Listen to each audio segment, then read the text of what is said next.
My first thought while walking out of the theatre, why does a Maze Runner film get to be longer than Justice League? Hey guys, welcome back to another installment of Trini Point of View.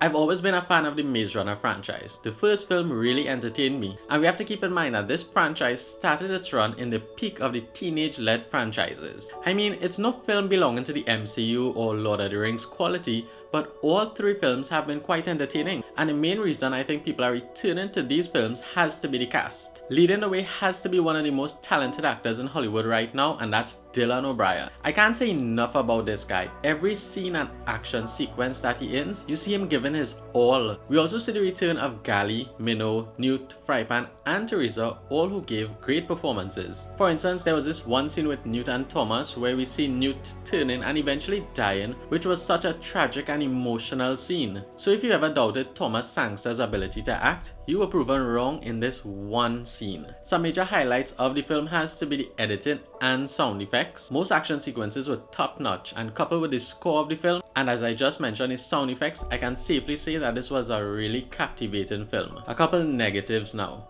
The runtime.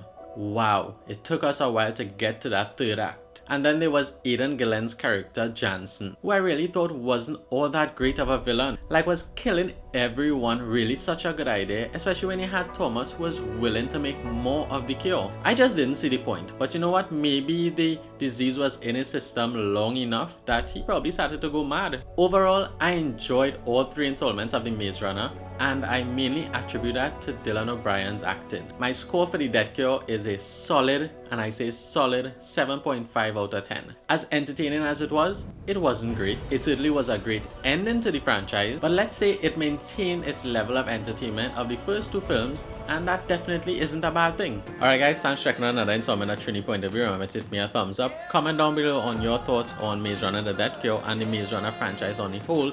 Hit that subscribe button and notification bell to get notifications anytime I post new videos, and as usual, see you again.